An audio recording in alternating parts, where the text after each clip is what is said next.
vous allez vous emporter trop. Non, non, c'est faux. On n'est pas en train de juger la justice, là. Non, mais je juge pas la justice. Je réponds à votre question. Vous, dans votre émission, vous voulez des pères de famille qui se battent pour récupérer la garde de leur enfant. Je fais partie de ces personnes.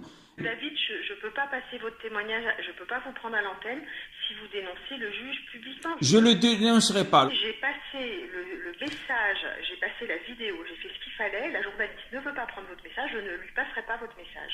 Voilà. D'accord. Vous me censurez, donc, et je trouve ça regrettable. On est le 14 mars 2019. Cette conversation est enregistrée, Delphine. Donc, je ne me gênerai pas de la mettre sur ma chaîne YouTube, vous voyez?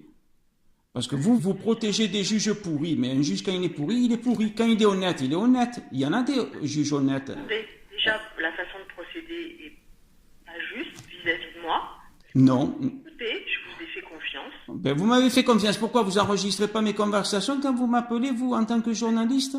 Ben là, j'enregistre rien du tout. Bon, ben moi, je vous enregistre. Qu'est-ce que vous voulez faire? Porter plainte? Mais non, mais pas moi. Mais où vous allez... Demandez à RFI, vous savez, de porter plainte contre David Clapia, qui se bat pour avoir la garde de sa fille, ou au moins la garde partagée. Il nous a enregistré parce qu'on le censure. C'est ça, RFI? Vous pouvez m'écouter? Oui, je vous écoute. J'ai reçu votre appel. Je vous ai écouté. J'ai transmis à la présentatrice de l'émission. D'accord? Oui. Cette présentatrice, elle a écouté le clip et tout ça. Le clip vidéo, oui, que j'ai fait la chanson rap.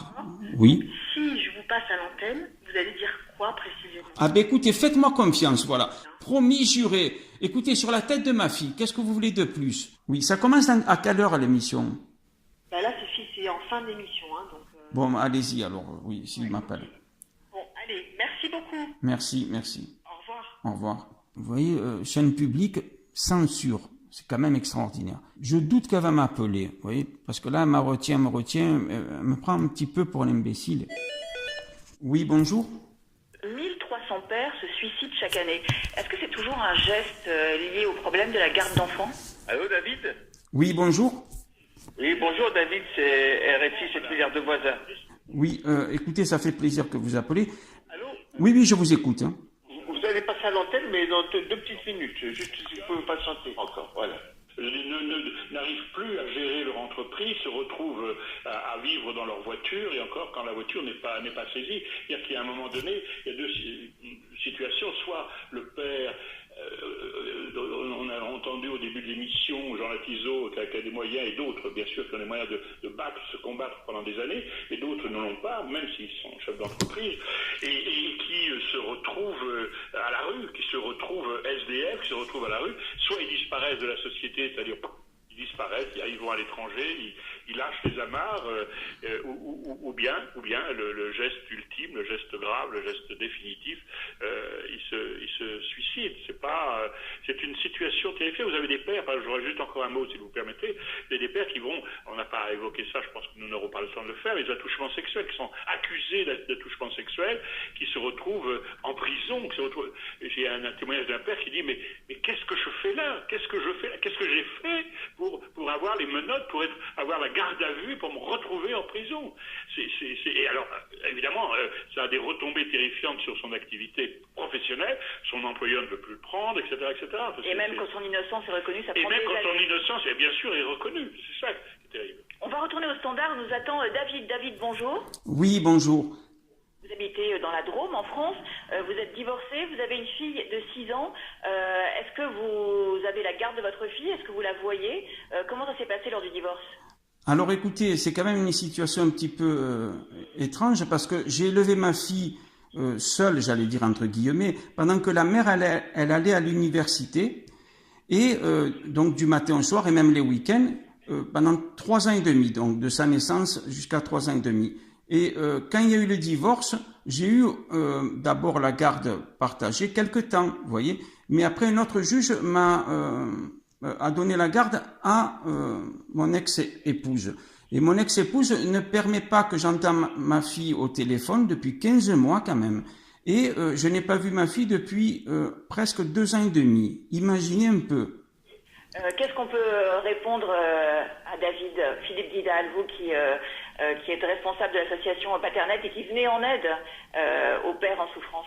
Alors, non, pas tout à fait. Pas En tout fait, à fait. la question aurait dû être adressée plutôt à Maître Govy. Et Paternet n'est pas une association qui vise à aider les pères comme peut le faire par exemple SOS Papa. Nous sommes un collectif davantage de recherche, de réflexion. Nous plaçons sur un plan universitaire, on n'est pas dans le domaine de l'aide individuelle. Donc moi, à titre personnel, le seul conseil que je pourrais donner à ce père, alors qui malheureusement est dans une région assez déshéritée sur le plan associatif et combat des pères, mais ce serait d'essayer de prendre contact avec l'association la plus proche de lui et éventuellement de reprendre contact avec son avocat, parce que s'il a divorcé, c'est probablement qu'il a eu au moins un avocat avec lui pour essayer de résoudre son problème. Maître Govy? Là, la difficulté, c'est que ce que je crois comprendre de la situation, c'est que vos droits ont été suspendus. Et évidemment, il faut savoir pourquoi, quelles sont les raisons de la suspension des droits. On ne peut pas comme ça dire ce qu'il faut faire. Et si c'est injuste, il faut se battre. Il faut accepter de rentrer dans une sorte de protocole et de stratégie de reprise du lien. Et donc, il faut essayer de rentrer dans un cadre. Et puis, voilà, prendre son bâton de pèlerin et pas lâcher. Ne vraiment pas lâcher. Allô, David? Oui, même RFI fait de la censure des fois. D'accord, mais vous êtes passé à l'antenne. Je suis passé, mais j'ai pas pu dire ce que j'ai voulu dire. Merci beaucoup quand même de m'avoir pris. Bonne journée, hein, au revoir. Hein. Au revoir. Il y a des choses qu'on n'entendra jamais parce qu'il y a un filtrage qui se fait.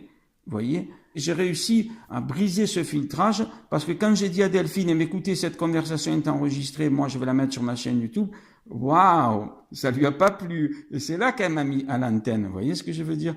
Sinon, ça aurait pas marché. Donc quand même, c'est quand même triste d'en venir là. Mais je salue Delphine si elle m'écoute.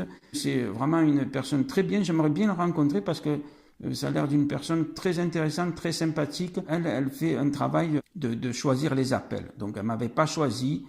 Elle m'a choisi parce que je lui ai forcé un peu la main.